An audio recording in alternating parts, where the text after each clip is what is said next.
Halo, kembali lagi pada saya. Video kali ini saya akan membahas mengenai anatomi fisiologi darah dan komponen darah. Baik, langsung saja kita bahas mengenai definisi darah. Darah berasal dari kata haima, bahasa Yunani yang berasal dari akar kata hemo atau hemato. Merupakan suatu cairan yang berada di dalam tubuh yang mengalir dalam arteri, kapiler, dan vena, yang mengirimkan oksigen dan zat-zat gizi ke jaringan dan membawa karbon dioksida dan hasil limbah lainnya. Selanjutnya kita bahas mengenai bahan-bahan pembentuk darah. Bahan-bahan yang diperlukan untuk pembentukan darah adalah 1. Asam fosfat dan vitamin B12 merupakan bahan pokok pembentuk inti sel. 2. Besi sangat diperlukan dalam pembentukan hemoglobin. 3. Kobalt, magnesium, Cu, dan Zn. Dan keempat, asam amino. Serta yang terakhir, vitamin lain yang meliputi vitamin C, B, vitamin kompleks, dan lain-lain. Lanjut, kita bahas mengenai fungsi umum darah. Ada fungsi darah dan sel darah, serta sifat fisik dan komponen darah. Adapun fungsi umum darah diantaranya yaitu sebagai alat pengangkut, sebagai alat pertahanan tubuh, sebagai alat pengatur suhu tubuh, dan melakukan proses pembekuan darah. Nah, sifat fisik darah antara lain yaitu 1. Darah lebih berat dari air. 2. Berat jenis darah sekitar 1,058. 3. pH darah berkisar antara 7,35 sampai 7,45. 4. Darah lebih kental dari air dengan viskositas atau kekentalan 4,5 sampai 5,5. Viskositas air yaitu 1. 5. Temperatur darah kurang lebih 38 derajat Celcius. Dan yang kelima, darah berbau anyir dan sedikit terasa asin dengan konsentrasi NaCl 0,85 sampai 0,9%. Adapun komponen darah, darah manusia terdiri dari 2 komponen yaitu plasma dan sel-sel darah.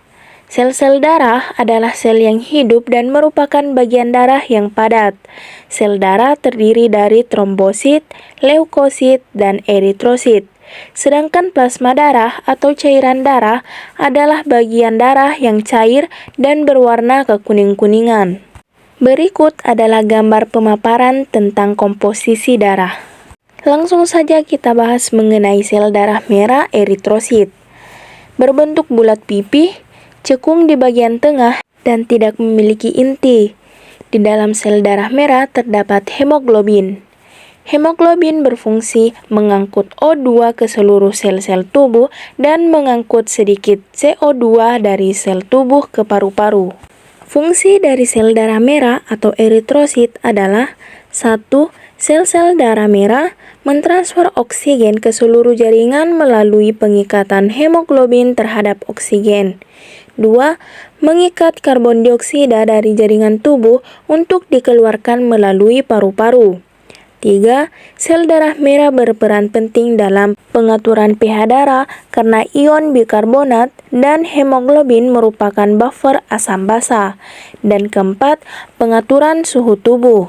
Selanjutnya, sel darah merah atau eritrosit biasanya bersirkulasi selama 120 hari sebelum menjadi rapuh dan mudah pecah. Produksi sel darah merah atau eritrosit diatur oleh eritroprotein. Setiap sel darah merah atau eritrosit mengandung sekitar 300 juta molekul hemoglobin.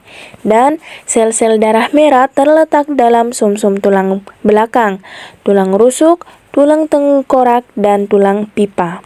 Adapun kelainan pada sel darah merah diantaranya ada anemia, adalah defisiensi sel darah merah atau kekurangan hemoglobin.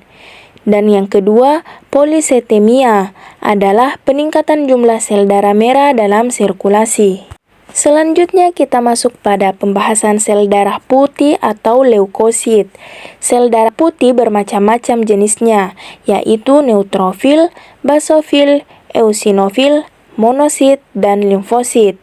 Ukurannya lebih besar daripada eritrosit. Leukosit memiliki inti berbentuk tinta tetap atau amoeboid. Nah, jumlah leukosit pada yang normal adalah 5.000 sampai 9.000 per milimeter waktu hidup 100 sampai 300 hari. Infeksi atau kerusakan jaringan mengakibatkan peningkatan jumlah total leukosit. Sebagian besar leukosit berlangsung dalam jaringan, bukan dalam aliran darah. Serta leukosit berfungsi untuk melindungi tubuh tetap invasi benda asing termasuk bakteri dan virus. Berikut adalah gambaran jenis-jenis dari sel darah putih. Fungsi utama sel darah putih adalah memakan kuman-kuman penyakit atau benda asing yang masuk ke dalam tubuh. Jumlah sel darah putih dapat bertambah dan berkurang. Bila jumlah sel darah putih lebih dari normal, disebut leukositosis, misalnya penderita kanker darah atau leukemia. Dan bila sel darah putih jumlahnya kurang dari normal, disebut leukopeni. Adapun kelainan pada sel darah putih diantaranya leukemia atau poliferase sel darah putih yang tidak terkendali. 2. Mononukleosis infeksius oleh virus Epstein-Barr atau peningkatan jumlah limfosit dan ketidakseimbangan jumlah sel yang abnormal dan tidak matang. Dan yang ketiga, penyakit AIDS oleh virus HIV menurunkan imun dengan menyerang rangkaian limfosit tertentu yang disebut sel T. Kemudian keping darah atau trombosit.